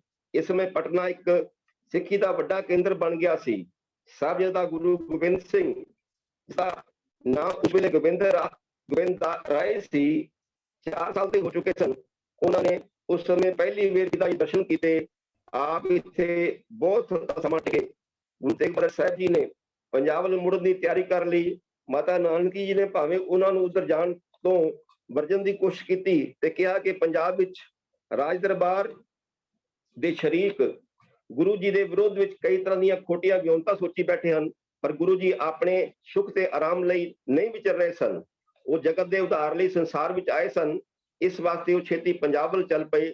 ਸਾਹਿਬਜ਼ਾਦਾ ਗੋਬਿੰਦ ਸਿੰਘ ਜੀ ਨੂੰ ਉੱਥੇ ਹੀ ਪਰਿਵਾਰ ਤੇ ਸ਼ਰਧਾਲੂ ਸਿੱਖਾਂ ਦੀ ਨਿਗਰਾਨੀ ਵਿੱਚ ਛੱਡ ਕੇ ਆਪ ਬਕਸਰ, ਬਨਾਰਸ ਤੇ ਅਯੁੱਧਿਆ ਆਦਿ ਨਗਰਾਂ ਵਿੱਚੋਂ ਦੇ ਹੁੰਦੇ ਹੋਏ 2.5-3 ਮਹੀਨਿਆਂ ਵਿੱਚ ਅਨੰਦਪੁਰ ਸਾਹਿਬ ਪਹੁੰਚ ਗਏ। ਫਿਰ ਕੁਝ ਚਿਰ ਪਿੱਛੋਂ ਹੀ ਆਪ ਨੇ ਸਾਰੇ ਪਰਿਵਾਰ ਨੂੰ ਪਟਨੇ ਤੋਂ ਵੀ ਇੱਥੇ ਮੰਗਵਾ ਲਿਆ। ਉੱਤਰ ਭਾਰਤ ਵਿੱਚ ਵੀ ਉਸ ਵੇਲੇ ਔਰੰਗਜ਼ੇਬ ਦਾ ਦਿਨ ਦਿਨ ਵੱਧ ਰਿਹਾ ਸੀ। ਉਹ ਸਾਰੀ ਜਨਤਾ ਨੂੰ ਸੁੰਨੀ ਮੁਸਲਮਾਨ ਬਣਾਉਣ ਦੀ ਠਾਣੀ ਬੈਠਾ ਸੀ। ਇੱਥੋਂ ਤੱਕ ਕਿ ਸ਼ੀਆ ਮੁਸਲਮਾਨ ਵੀ ਉਸ ਤੋਂ ਕਾਫੀ ਤੰਗ ਸਨ। ਹਰ ਪਾਸੇ ਜ਼ੁਲਮ ਹੋ ਰਹੇ ਸਨ। ਹਿੰਦੂਆਂ ਪਾਸੋਂ ਮੁਸਲਮਾਨਾਂ ਨੂੰ ਵਧੇਰੇ ਟੈਕਸ ਲੈ ਜਾਂਦੇ ਸਨ। ਜਜ਼ੀਆ ਨਾਂ ਦਾ ਟੈਕਸ ਕੇਵਲ ਹਿੰਦੂਆਂ ਉੱਤੇ ਲਾਇਆ ਹੋਇਆ ਸੀ। ਦੇਸ਼ ਭਰ ਵਿੱਚ ਸੰਗੀਤ ਨੂੰ ਦੇਸ਼ ਨਿਕਾਲਾ ਦਿੱਤਾ ਹੋਇਆ ਸੀ। ਬਾਦਸ਼ਾਹ ਔਰੰਗਜ਼ੇਬ ਜੋਤਿਸ਼ ਦਾ ਪੈਰੋਕਾਰ ਸੀ। ਉਹ ਮੁਸਲਮਾਨ ਨਜ਼ੂਮੀਆਂ ਦਾ ਸਤਿਕਾਰ ਕਰਦਾ ਸੀ ਤੇ ਹਿੰਦੂ ਜੋਤਸ਼ੀਆਂ ਨੂੰ ਦੁਤਕਾਰਦਾ ਸੀ। ਸਭ ਸ਼ਹਿਰਾਂ ਵਿੱਚ ਮੰਦਿਰਾਂ ਨੂੰ ਢਾਉਣ ਤੇ ਮੂਰਤੀਆਂ ਦੀ ਬੇਅਦਬੀ ਕਰਨ ਦਾ ਕੰਮ ਜ਼ੋਰਾਂ ਤੇ ਸੀ। ਲੋਕਾਂ ਦੇ ਹਰ ਆਪਸੀ ਝਗੜੇ ਤੇ ਮੁਕੱਦਮੇ ਦਾ ਫੈਸਲਾ ਮੁਸਲਮਾਨਾਂ ਦੇ ਹੱਕ ਵਿੱਚ ਹੁੰਦਾ ਸੀ। ਤਰ੍ਹਾਂ ਤਰ੍ਹਾਂ ਦੇ ਲਾਲਚ ਦੇ ਕੇ ਲੋਕਾਂ ਨੂੰ ਮੁਸਲਮਾਨ ਬਣਨ ਲਈ ਪ੍ਰੇਰਿਆ ਤੇ ਮਜਬੂਰ ਕੀਤਾ ਜਾ ਰਿਹਾ ਸੀ। ਔਰੰਗਜ਼ੇਬ ਦੀ ਇਸ ਨਵੀਂ ਚਲਾਈ ਜ਼ੁਲਮ ਦੀ ਲਹਿਰ ਨਾਲ ਖੇਰੂ ਖੇਰੂ ਹੋ ਚੁੱਕੇ ਭਾਰਤ ਦੇ ਹਿੰਦੂਆਂ ਨੂੰ ਗੁਰੂ ਤੇਗ ਬਹਾਦਰ ਸਾਹਿਬ ਨੇ ਸਿੱਖਿਆ ਦਿੱਤੀ ਕਿ ਸਾਰੇ ਹਿੰਦੂ ਸਿੱਖ ਇਕਮੁੱਠ ਅਤੇ ਜਥੇਬੰਦ ਹੋ ਕੇ ਸ਼ਾਂਤ ਚਿੱਤ ਰਹਿ ਕੇ ਮਰਦਾਂ ਵਾਂਗ ਇਸ ਜ਼ੁਲਮ ਦਾ ਟਾਕਰਾ ਕਰਨ। ਜਿੱਤ ਹਮੇਸ਼ਾ ਇਹਨਾਂ ਦੀ ਹੋਵੇਗੀ। ਕਸ਼ਮੀਰ ਦਾ ਗਵਰਨਰ ਸ਼ਾਹ ਅਫਗਾਨਾ, ਜਿਸਨੇ ਬਾਦਸ਼ਾਹ ਦੇ ਹੁਕਮ ਨਾਲ ਇਸ ਲਹਿਰ ਨੂੰ ਸਖਤੀ ਨਾਲ ਚਲਾਇਆ ਹੋਇਆ ਸੀ, ਉਹ ਇਸ ਕੰਮ ਵਿੱਚ ਸਭ ਤੋਂ ਮੋਹਰੀ ਸੀ। ਕਸ਼ਮੀਰੀ ਪੰਡਤ ਉਸ ਤੋਂ ਤੰਗ ਆ ਚੁੱਕੇ ਸਨ ਤੇ ਧਰਮ ਦੀ ਰੱਖਿਆ ਵਾਸਤੇ ਸੋਚ ਰਹੇ ਸਨ। ਉਹਨਾਂ ਨੂੰ ਗੁਰੂ ਅਰਜਨ ਸਾਹਿਬ ਦੀ ਸ਼ਹੀਦੀ ਤੇ ਗੁਰੂ ਹਰਗੋਬਿੰਦ ਸਾਹਿਬ ਜੀ ਦੀ ਤਲਵਾਰ ਦਾ ਚੰਗੀ ਤਰ੍ਹਾਂ ਪਤਾ ਸੀ। ਇਸ ਲਈ ਉਹਨਾਂ ਨੇ ਫੈਸਲਾ ਕੀਤਾ ਕਿ ਅਨੰਦਪੁਰ ਸਾਹਿਬ ਵਿੱਚ ਰਹਿੰਦੇ ਗੁਰੂ ਤੇਗ ਬਹਾਦਰ ਜੀ ਕੋਲ ਜਾ ਕੇ ਪੁਕਾਰ ਕਰਨ ਕਿ ਉਹ ਹੀ ਉਹਨਾਂ ਦੇ ਧਰਮ ਨੂੰ ਬਚਾ ਸਕਦੇ ਹਨ। ਉਹ ਮੁਗਲਾਂ ਦੀ ਤਲਵਾਰ ਅੱਗੇ ਝੁਕਣ ਤੋਂ ਪਹਿਲਾਂ ਵੱਡੀ ਗਿਣਤੀ ਵਿੱਚ ਗੁਰੂ ਜੀ ਕੋਲ ਅਨੰਦਪੁਰ ਸਾਹਿਬ ਆਏ ਤੇ ਆਪਣੀ ਬਿਤਪ ਦੱਸ ਕੇ ਗੁਰੂ ਜੀ ਨੂੰ ਧਰਮ ਦੀ ਰੱਖਿਆ ਕਰਨ ਵਾਸਤੇ ਬੇਨਤੀ ਕੀਤੀ। ਬ੍ਰਾਹਮਣਾਂ ਦੀ ਇਹ ਪੁਕਾਰ ਸੁਣ ਕੇ ਗੁਰੂ ਜੀ ਇੱਕ ਚਿੱਤ ਹੋ ਕੇ ਸੋਚਾਂ ਵਿੱਚ ਡੁੱਬ ਗਏ। ਇਹਨਾਂ ਨੂੰ ਸਾਹਿਬਜ਼ਾਦਾ ਗੋਬਿੰਦ ਸਿੰਘ ਉੱਥੇ ਆ ਗਏ। ਉਹਨਾਂ ਦੀ ਉਮਰ ਉਸ ਵੇਲੇ 9 ਸਾਲ ਦੀ ਸੀ। ਉਹਨਾਂ ਨੇ ਗੁਰਦੇਵ ਪਿਤਾ ਨੂੰ ਚਿੰਤਾ ਵਿੱਚ ਡੁੱਬੇ ਹੋਣ ਦਾ ਕਾਰਨ ਪੁੱਛਿਆ। ਗੁਰੂ ਜੀ ਨੇ ਕਾਰਨ ਦੱਸਿਆ ਤੇ ਕਿਹਾ, ਇਹ ਧਰਮ ਦੀ ਰੱਖਿਆ ਤਦ ਹੀ ਹੋ ਸਕਦੀ ਹੈ ਜੇ ਕੋਈ ਮਹਾਨ ਪੁਰਸ਼ ਬਲੀ ਦੇਵੇ। ਉਸ ਵੇਲੇ ਸਾਹਿਬਜ਼ਾਦੇ ਨੇ ਕਿਹਾ ਕਿ ਪਿਤਾ ਜੀ, ਆਪ ਜੀ ਤੋਂ ਵੱਡਾ ਕਿਹੜਾ ਮਹਾਨ ਪੁਰਖ ਹੈ। ਇਸ ਉੱਤੇ ਗੁਰੂ ਜੀ ਬਹੁਤ ਪ੍ਰਸੰਨ ਹੋਏ। ਗੁਰੂ ਸਾਹਿਬ ਜਾਣਦੇ ਸਨ ਕਿ ਸਹਿਮੇ ਤੇ ਲਿਤਾੜੇ ਹੋਏ ਲੋਕ ਕੁਰਬਾਨੀ ਦੇ ਰਸਤੇ ਉੱਤੇ ਚੱਲ ਤਾਂ ਸਕਦੇ ਹਨ, ਪਰ ਉਹਨਾਂ ਨੂੰ ਕਿਸੇ ਠਰਮੇ ਦੀ ਲੋੜ ਹੈ। ਇਸ ਲਈ ਜ਼ਰੂਰੀ ਹੈ ਕਿ ਕਮਜ਼ੋਰਾਂ ਦੀ ਜਿੰਦ ਪਾਉਣ ਲਈ ਉਹਨਾਂ ਦੀ ਖਾਤਰ ਜ਼ੁਲਮ ਅੱਗੇ ਬੇਝਿਜਕ ਹੋ ਕੇ ਨਿਡਰ ਹੋ ਕੇ ਆਪਣਾ ਸੀਸ ਦਿੱਤਾ ਜਾਵੇ। ਉਹਨਾਂ ਨੇ ਪੰਡਤਾਂ ਨੂੰ ਕਹਿ ਦਿੱਤਾ ਕਿ ਉਹ ਔਰੰਗਜ਼ੇਬ ਨੂੰ ਕਹਿ ਦੇਣ ਕਿ ਉਹ ਪਹਿਲਾਂ ਗੁਰੂ ਤੇਗ ਬਹਾਦਰ ਸਾਹਿਬ ਨੂੰ ਮੁਸਲਮਾਨ ਬਣਾ ਲਵੇ, ਕਿਉਂਕਿ ਉਹ ਹੀ ਉਹਨਾਂ ਦੇ ਧਾਰਮਿਕ ਰਹਿਬਰ ਹਨ। ਜੇ ਉਹ ਮੁਸਲਮਾਨ ਬਣ ਗਏ ਤਾਂ ਫਿਰ ਉਹ ਸਾਰੇ ਬ੍ਰਾਹਮਣ ਆਪਣੇ ਆਪ ਹੀ ਮੁਸਲਮਾਨ ਬਣ ਜਾਣਗੇ। ਪੰਡਤ ਉੱਥੋਂ ਖੁਸ਼ੀ ਲਾਹੌਰ ਦੇ ਸੂਬੇ ਪਾਸ ਪਹੁੰਚੇ ਤੇ ਉਸ ਰਾਹੀਂ ਗੁਰੂ ਜੀ ਦਾ ਸੁਨੇਹਾ ਔਰੰਗਜ਼ੇਬ ਨੂੰ ਪਹੁੰਚਾ ਦਿੱਤਾ। ਔਰੰਗਜ਼ੇਬ ਜੀ ਨੇ ਗੁਰੂ ਜੀ ਦੀ ਗ੍ਰਿਫਤਾਰੀ ਦਾ ਹੁਕਮ ਜਾਰੀ ਕਰ ਦਿੱਤਾ। ਆਪ ਗ੍ਰਿਫਤਾਰੀ ਦੇ ਹੁਕਮ ਪਹੁੰਚਣ ਤੋਂ ਪਹਿਲਾਂ ਹੀ 1674 ਨੂੰ ਅਨੰਦਪੁਰ ਤੋਂ ਆ ਗਏ ਗੁਰੂ ਸਾਹਿਬ ਨੇ ਇਹ ਜ਼ਰੂਰੀ ਸਮਝਿਆ ਕਿ ਆਪਣੇ ਆਪ ਨੂੰ ਰੰਗ ਦੀ ਤਲਵਾਰ ਅੱਗੇ ਪੇਸ਼ ਕਰਨ ਤੋਂ ਪਹਿਲਾਂ ਥਾਂ ਥਾਂ ਘਬਰਾਏ ਹੋਏ ਲੋਕਾਂ ਕੋਲ ਜਾ ਕੇ ਉਹਨਾਂ ਨੂੰ ਧੀਰਜ ਦਿੱਤਾ ਜਾਵੇ ਤੇ ਉਹਨਾਂ ਦੇ ਦਿਲਾਂ ਵਿੱਚੋਂ ਮੌਤ ਦਾ ਡਰ ਖਤਮ ਕੀਤਾ ਜਾਵੇ। ਇਸ ਮਕਸਦ ਲਈ ਉਹ ਇੱਥੋਂ ਚੱਲ ਪਏ। ਉਹ ਅਨੰਦਪੁਰ ਸਾਹਿਬ ਤੋਂ ਸੈਫਾਬਾਦ, ਸਮਾਣਾ, ਕੈਥਲ, ਲੱਖਣ ਮਾਜਰਾ, ਰੋਹਤਕ ਆਦਿ ਥਾਵਾਂ ਤੇ ਹੁੰਦੇ ਹੋਏ ਆਗਰੇ ਪਹੁੰਚੇ। ਉੱਥੇ ਨਾਟਕੀ ਢੰਗ ਨਾਲ ਗ੍ਰਿਫਤਾਰ ਹੋਏ। ਉਹਨਾਂ ਨੂੰ ਗ੍ਰਿਫਤਾਰ ਕਰਕੇ ਦਿੱਲੀ ਲਿਆਂਦਾ ਗਿਆ ਤੇ ਔਰੰਗਜ਼ੇਬ ਦੇ ਦਰਬਾਰ ਵਿੱਚ ਪੇਸ਼ ਕੀਤਾ ਗਿਆ। ਉਹਨਾਂ ਦੇ ਨਾਲ ਭਾਈ ਮਤੀ ਦਾਸ, ਭਾਈ ਸਤੀ ਦਾਸ, ਭਾਈ ਦਿਆਲਾ, ਭਾਈ ਗੁਰਦਿੱਤਾ ਜੀ ਸਨ। ਔਰੰਗਜ਼ੇਬ ਨੇ ਪਹਿਲਾਂ ਗੁਰੂ ਜੀ ਨੂੰ ਧਰਮ ਬਦਲਣ ਲਈ ਜ਼ੋਰ ਦਿੱਤਾ, ਫਿਰ ਉਹਨਾਂ ਨੇ ਮੁਸਲਮਾਨ ਬਣਾਉਣ ਲਈ ਤਰ੍ਹਾਂ ਤਰ੍ਹਾਂ ਦੇ ਲਾਲਚ ਪੇਸ਼ ਕੀਤੇ, ਮੌਤ ਦੇ ਡਰਾਵੇ ਵੀ ਦਿੱਤੇ, ਹਿੰਦੂਆਂ ਦਾ ਸਾਥ ਛੱਡ ਜਾਣ ਦੇ ਉੱਤੇ ਜ਼ੋਰ ਦਿੱਤਾ, ਪਰ ਗੁਰੂ ਜੀ ਉੱਤੇ ਕਿਸੇ ਲਾਲਚ ਦਾ, ਕਿਸੇ ਡਰਾਵੇ ਦਾ ਕੋਈ ਅਸਰ ਨਾ ਹੋਇਆ, ਕਿਉਂਕਿ ਉਹਨਾਂ ਨੇ ਦੁਖੀਆਂ ਦੀ ਬਾਂਹ ਫੜਨੀ ਸੀ। ਉਹਨਾਂ ਦਾ ਇਹ ਫਰਮਾਨ ਸੀ ਕਿ ਜਿਸ ਦੀ ਬਾਂਹ ਫੜ ਲਈਏ ਉਹ ਨਾ ਛੱਡੀ ਜਾਵੇ, ਸੀਸ ਭਾਵੇਂ ਦਿੱਤਾ ਜਾਵੇ। ਇਸ ਲਈ ਉਹਨਾਂ ਨੇ ਕੋਈ ਗੱਲ ਪ੍ਰਵਾਨ ਨਾ ਕੀਤੀ। ਔਰੰਗਜ਼ੇਬ ਨੇ ਭਾਈ ਮਤੀ ਦਾਸ, ਭਾਈ ਸਤੀ ਦਾਸ ਤੇ ਭਾਈ ਦਿਆਲਾ ਜੀ ਨੂੰ ਮੁਸਲਮਾਨ ਬਣਨ ਲਈ ਕਿਹਾ। ਭਾਈ ਗੁਰਦਿੱਤਾ ਜੀ ਗੁਰੂ ਸਾਹਿਬ ਦੀ ਆਗਿਆ ਅਨੁਸਾਰ ਉਸ ਵੇਲੇ ਤੱਕ ਅਨੰਦਪੁਰ ਸਾਹਿਬ ਜਾ ਚੁੱਕੇ ਸਨ, ਤਾਂ ਇਹਨਾਂ ਸਿੱਖਾਂ ਨੇ ਵੀ ਗੁਰੂ ਜੀ ਵਾਂਗ ਮੁਸਲਮਾਨ ਬਣਨੋਂ ਇਨਕਾਰ ਕਰ ਦਿੱਤਾ। ਭਾਈ ਮਤੀ ਦਾਸ ਨੂੰ ਜਿਉਂਦਿਆਂ ਹੀ ਆਰੇ ਨਾਲ ਚੀਰ ਦਿੱਤਾ ਗਿਆ। ਭਾਈ ਦਿਆਲਾ ਜੀ ਨੂੰ ਉਬਲਦੇ ਪਾਣੀ ਦੇਗ ਵਿੱਚ ਉਬਾਲਿਆ ਗਿਆ। ਭਾਈ ਸਤੀ ਦਾਸ ਨੂੰ ਟੋਟੇ ਟੋਟੇ ਕਰਕੇ ਰੂਹ ਵਿੱਚ ਜਲਾ ਦਿੱਤਾ ਗਿਆ। ਇਹ ਸਭ ਕੁਝ ਗੁਰੂ ਤੇਗ ਬਹਾਦਰ ਦੇ ਸਾਹਮਣੇ ਇਸ ਕਰਕੇ ਕੀਤਾ ਗਿਆ ਤਾਂ ਕਿ ਉਹ ਭੈਭੀਤ ਹੋ ਕੇ ਮੁਸਲਮਾਨ ਧਰਮ ਅਪਣਾ ਲੈਣ। ਔਰੰਗਜ਼ੇਬ ਦੇ ਡਰਾਵੇ ਅਤੇ ਇਹਨਾਂ ਸਿੱਖਾਂ ਦੀਆਂ ਸ਼ਹੀਦੀਆਂ ਗੁਰੂ ਜੀ ਨੂੰ ਆਪਣੇ ਨਿਸ਼ਚੇ ਤੋਂ ਨਾ ਡਿੱਗ ਸਕੀਆਂ। ਅਖੀਰ ਅਗਲੇ ਦਿਨ 11 ਨਵੰਬਰ 1675 ਨੂੰ ਚਾਂਦਨੀ ਚੌਕ ਦਿੱਲੀ ਵਿੱਚ, ਜਿੱਥੇ ਹੁਣ ਗੁਰਦੁਆਰਾ ਸੀਸਗੰਜ ਸਥਿਤ ਹੈ, ਬਾਦਸ਼ਾਹ ਦੇ ਹੁਕਮ ਨਾਲ ਗੁਰੂ ਜੀ ਦਾ ਸੀਸ ਸਮਾਣੇ ਦੇ ਜਲਾਲ ਦੀ ਨਾਂ ਦੇ ਜਲਾਦ ਨੇ ਤਲਵਾਰ ਖਿੱਚ ਕੇ ਧੜ ਤੋਂ ਵੱਖ ਕਰ ਦਿੱਤਾ। ਸੂਰਮਿਆਂ ਦੀ ਇਸ ਅਦੁੱਤੀ ਸ਼ਹੀਦੀ ਤੇ ਕੁਰਬਾਨੀ ਨੂੰ ਵੇਖ ਕੇ ਲੋਕਾਂ ਦੇ ਦਿਲ ਹਿੱਲ ਗਏ। ਉਸ ਵੇਲੇ ਹਰ ਪਾਸੇ ਹਾਹਾਕਾਰ ਮਚ ਗਈ। ਅਜਿਹਾ ਬਦਲ ਤੇ ਹਨੇਰੀ ਆਈ ਕਿ ਸਾਰੇ ਪਾਸੇ ਹਨੇਰਾ ਪਸਰ ਗਿਆ। ਉਸ ਹਫੜਾ ਦਫੜੀ ਤੇ ਹਨੇਰੇ ਵਿੱਚ ਭਾਈ ਜਾਤੇ ਨਾਮੀ ਗੁਰੂ ਕੇ ਸਿੱਖ ਨੂੰ ਮੌਕਾ ਮਿਲ ਗਿਆ। ਉਸਨੇ ਬੜੀ ਚੁਸਤੀ ਨਾਲ ਗੁਰੂ ਜੀ ਦਾ ਸੀਸ ਉਦੋਂ ਚੁੱਕਿਆ ਤੇ ਉਸ ਨੂੰ ਅਨੰਦਪੁਰ ਸਾਹਿਬ ਲੈ ਕੇ ਪਹੁੰਚ ਗਿਆ। ਅਨੰਦਪੁਰ ਸਾਹਿਬ ਵਿੱਚ ਗੁਰੂ ਜੀ ਦੇ ਸੀਸ ਦਾ ਸੰਸਕਾਰ ਕੀਤਾ ਗਿਆ। ਜਿੱਥੇ ਹੁਣ ਗੁਰਦੁਆਰਾ ਸੀਸਗੰਜ ਹੈ, ਉਹਦੇ ਭਾਈ ਨਾਂ ਦੇ ਸਿੱਖ ਲੱਖੀ ਸ਼ਾਹ ਨੇ ਮਿਲ ਕੇ ਗੁਰੂ ਜੀ ਦੇ ਧੜ ਨੂੰ ਰਾਤ ਸਮੇਂ ਉਠਾ ਲਿਆ ਤੇ ਲੱਖੀ ਸ਼ਾਹ ਨੇ ਆਪਣੇ ਘਰ ਵਿੱਚ ਲਿਜਾ ਕੇ ਘਰ ਨੂੰ ਅੱਗ ਲਾ ਕੇ ਧੜ ਦਾ ਸੰਸਕਾਰ ਕਰ ਦਿੱਤਾ। ਉਸਨੇ ਆਪਣੇ ਘਰ ਦੀ ਪਰਵਾਹ ਨਾ ਕੀਤੀ। ਉਸਦਾ ਘਰ ਸੜ ਕੇ ਸੁਆਹ ਹੋ ਗਿਆ। ਉਸਨੇ ਇਹ ਇਸ ਲਈ ਕੀਤਾ ਕਿ ਕੋਈ ਉਸ ਉੱਤੇ ਸ਼ੱਕ ਨਾ ਕਰੇ। ਭਾਈ ਜੈਤਾ ਤਾਂ ਭਾਵੇਂ ਗੁਰੂ ਤੇਗ ਬਹਾਦਰ ਸਾਹਿਬ ਦਾ ਸੀਸ ਲੈ ਕੇ ਅਨੰਦਪੁਰ ਸਾਹਿਬ ਪਹੁੰਚ ਚੁੱਕਿਆ ਸੀ। ਭਾਈ ਉਹਦਾ ਵੀ ਧੜ ਦਾ ਸੰਸਕਾਰ ਕਰਾ ਕੇ ਬਾਹੋ ਦਾ ਹੀ ਅਨੰਦਪੁਰ ਨੂੰ ਚੱਲ ਪਿਆ ਤੇ ਉਹ ਭਾਈ ਜੈਤੇ ਨੂੰ ਕੀਰਤਪੁਰ ਸਾਹਿਬ ਵਿੱਚ ਜਾ ਕੇ ਮਿਲਿਆ। ਜਦੋਂ ਦੋਵੇਂ ਰਲ ਕੇ ਗੁਰੂ ਗੋਬਿੰਦ ਸਾਹਿਬ ਪਾਸ ਅਨੰਦਪੁਰ ਸਾਹਿਬ ਪਹੁੰਚੇ ਤਾਂ ਗੁਰੂ ਜੀ ਨੇ ਦੋਹਾਂ ਦੀ ਹਿੰਮਤ ਦੀ ਤਕੜੀ ਕਦਰ ਕੀਤੀ। ਉਹਨਾਂ ਨੇ ਭਾਈ ਜੈਤੇ ਨੂੰ ਛਾਤੀ ਨੂੰ ਲਾ ਕੇ ਬਚਨ ਕੀਤਾ, ਅੰਗਰੇਟੇ ਗੁਰੂ ਕੇ ਬੇਟੇ। ਇਸ ਤਰ੍ਹਾਂ ਤੇਗ ਬਹਾਦਰ ਸਾਹਿਬ ਨੇ ਧਰਮ ਦੀ ਰੱਖਿਆ ਖਾਤਰ ਆਪਣੀ ਕੁਰਬਾਨੀ ਦਿੱਤੀ। ਗੁਰੂ ਜੀ ਸ਼ਹਾਦਤ ਨੇ ਭਾਰਤ ਦੇ ਇਤਿਹਾਸ ਨੂੰ ਹੀ ਬਦਲ ਕੇ ਰੱਖ ਦਿੱਤਾ। ਗੁਰੂ ਗੋਬਿੰਦ ਸਿੰਘ ਜੀ ਨੇ ਅਜਿਹੇ ਪੰਥ ਦੀ ਸਾਜਨਾ ਕੀਤੀ ਕਿ ਗੁਰੂ ਤੇਗ ਬਹਾਦਰ ਸਾਹਿਬ ਤੋਂ ਪਿੱਛੋਂ ਪੰਜਾਬ ਵਿੱਚ ਸ਼ਹੀਦਾਂ ਦੀ ਇੱਕ ਅਟੁੱਟ ਲੜੀ ਚੱਲ ਪਈ, ਜਿਹੜੀ ਸਦੀਆਂ ਦੀ ਗੁਲਾਮੀ ਨੂੰ ਤੋੜਨ ਵਿੱਚ ਕਾਮਯਾਬ ਰਹੀ।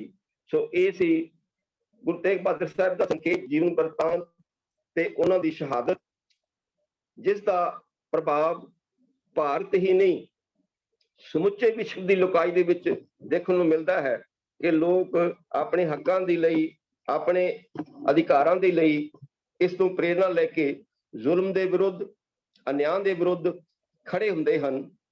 ਤੇ ਇਹ ਗੁਰੂ ਜੀ ਦੀ ਦਿੱਤੀ ਹੋਈ ਮਹਾਨ ਦੇਣ ਹੈ, ਜਿਸ ਲਈ ਅੱਗੇ ਅਸੀਂ ਸਾਰੇ ਹੀ ਨਤਮਸਤਕ ਹੁੰਦੇ ਹਾਂ। ਤਾਂ ਇਹ ਮੈਂ ਸੰਖੇਪ ਵਿੱਚ ਜੋ ਬਚਨ ਬਿਲਾਸ ਤੁਹਾਡੇ ਨਾਲ ਸਾਂਝੇ ਕੀਤੇ ਹਨ, ਮੇਰੇ ਇਸ ਖੋਜ ਪੱਤਰ ਦਾ ਹਿੱਸਾ ਹਨ। ਕੋਈ ਵਿਦਿਆਰਥੀ, ਕੋਈ ਸਾਥੀ ਆਪਣਾ ਕੋਈ ਪ੍ਰਸ਼ਨ, ਕੋਈ ਸ਼ੰਕਾ ਸਾਂਝੀ ਕਰਨਾ ਚਾਹੇ ਤਾਂ ਉਹਦਾ ਸਵਾਗਤ ਹੈ। ਬਹੁਤ ਬਹੁਤ ਧੰਨਵਾਦ ਸਰ ਜੀ। ਤੁਸੀਂ ਸ਼੍ਰੀ ਗੁਰੂ ਤੇਗ ਬਹਾਦਰ ਜੀ ਬਾਰੇ, ਉਹਨਾਂ ਦੇ ਜੀਵਨ ਦੇ ਬਿਰਤਾਂਤ ਬਾਰੇ ਬਹੁਤ ਵਧੀਆ ਸਾਨੂੰ ਗੱਲਾਂ ਦੱਸੀਆਂ। ਸਾਡੇ ਜਿੰਨੇ ਵੀ ਪ੍ਰਤੀਭਾਗੀ ਨੇ ਉਹਨਾਂ ਨੂੰ ਇਹ ਗੱਲਾਂ ਸੁਣ ਕੇ ਆਪਣੇ ਜੀਵਨ 'ਚ ਮਾਰਗਦਰਸ਼ਨ ਕਰਨ ਲਈ, ਬਹੁਤ ਮਾਰਗਦਰਸ਼ਨ ਹੋਣ ਲਈ ਕਾਫੀ ਸਹਾਇਤਾ ਕਰਨਗੀਆਂ। ਤੇ ਜਿਵੇਂ ਤੁਸੀਂ ਗੁਰੂ ਜੀ ਕਿਵੇਂ ਗੁਰੂ ਗੱਦੀ ਤੇ ਵਿਰਾਜਮਾਨ ਹੋਏ ਤੇ ਮੱਖਣ ਸ਼ਾਹ ਲੁਬਾਣੀ ਜੀ ਬਾਰੇ ਜਿਹੜੀ ਕਥਾ ਦੱਸੀ ਹੈ ਉਹਨਾਂ ਬਾਰੇ ਜਾਣ ਕੇ ਸਾਡੇ ਬਹੁਤ ਗਦਗਦ ਹੋਏ ਹੋਣਗੇ ਤੇ ਕਿਵੇਂ ਗੁਰੂ ਜੀ ਨੇ ਕਈ ਯਾਤਰਾਵਾਂ ਕੀਤੀਆਂ ਮਾਲਵਾ ਦੀਆਂ ਕਈ ਥਾਵਾਂ ਤੇ ਕਿੱਦਾਂ ਸਿੱਖੀ ਧਰਮ ਦਾ ਪ੍ਰਚਾਰ ਪ੍ਰਸਾਰ ਕੀਤਾ ਤੇ ਸ਼੍ਰੀ ਗੁਰੂ ਤੇਗ ਬਹਾਦਰ ਜੀ ਨੇ ਕਿਵੇਂ ਕਸ਼ਮੀਰੀ ਪੰਡਤਾਂ ਦੀ ਸਹਾਇਤਾ ਕੀਤੀ ਤੇ ਉਹਨਾਂ ਦੇ ਖਾਤਰ ਆਪਣਾ ਬਲੀਦਾਨ ਕਿਵੇਂ ਦਿੱਤਾ ਤੇ ਸਾਡੀ ਸਿੱਖ ਕੌਮ ਵਿੱਚ ਕਿਵੇਂ ਸ਼ਹੀਦੀ ਦਿੱਤੀ ਇਹਨਾਂ ਬਾਰੇ ਜਾਣ ਕੇ ਸਾਡੇ ਪ੍ਰਤੀਭਾਗੀ ਬਹੁਤ ਬਹੁਤ ਹੋਣਗੇ ਗਦਗਦ ਤੁਹਾਡਾ ਹੋਣਗੇ ਸਾਰਿਆਂ ਦਾ ਵੀ ਬਹੁਤ ਬਹੁਤ ਧੰਨਵਾਦ। ਬਹੁਤ ਬਹੁਤ ਧੰਨਵਾਦ।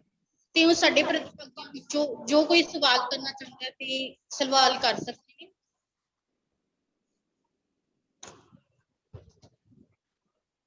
ਜੇ ਕੋਈ ਪ੍ਰਤੀਭਾਗੀ ਸਵਾਲ ਕਰਨਾ ਤਾਂ ਸਵਾਲ ਪੁੱਛ सकते।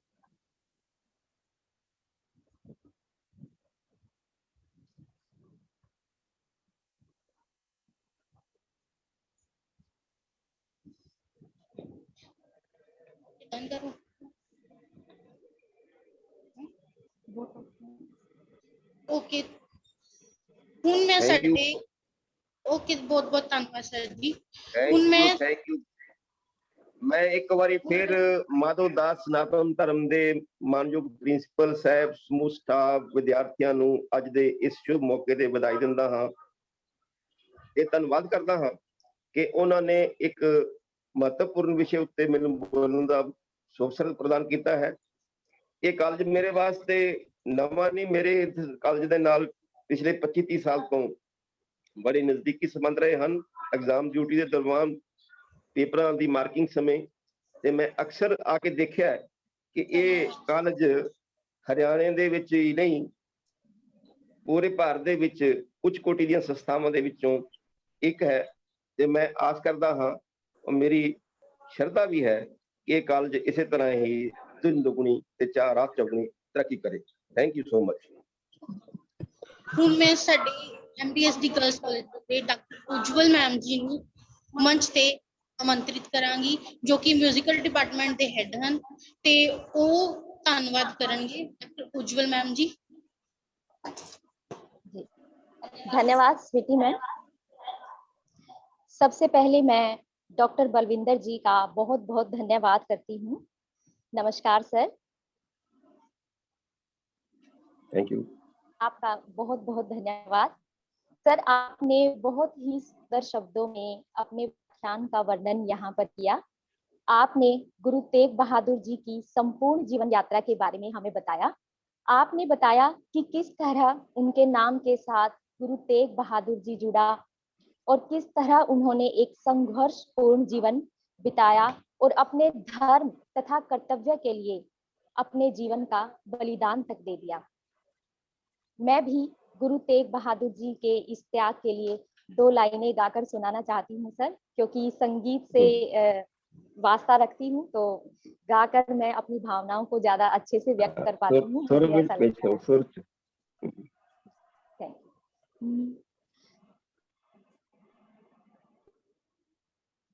गुरुओं कान रखा जिसने इस हिंद की शान रखी, जिसने निज प्राण दिया परमारथ में, है धर्मवीर कोई और कहाँ, गुरुओं का मान रखा जिसने।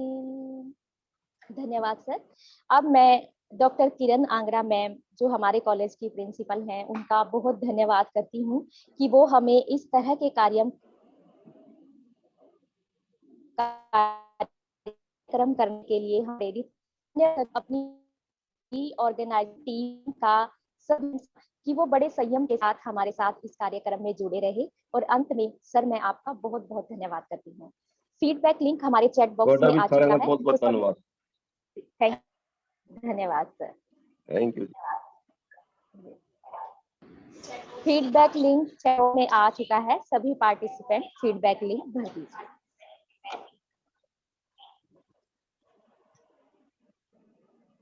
ओके, बहुत बहुत धन्यवाद सर।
बना रहे मशीन में।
ना दे बेटा।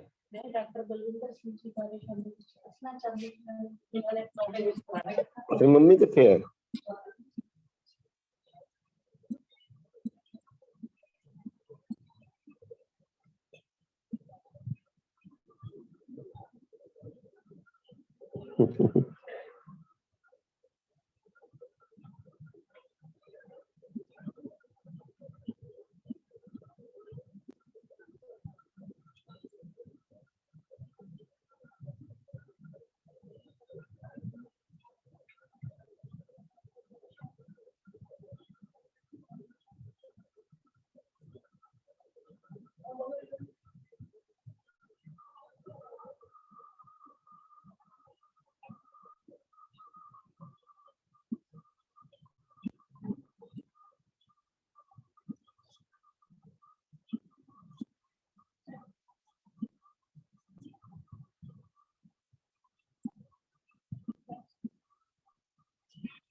नैना तू अपना फीडबैक फॉर्म भर दे, तेन सर्टिफिकेट आ जाएगा।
है क्या तेन नहीं आया फीडबैक? मैं भेजदा।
हाँ होया मेरा चरखा टूटा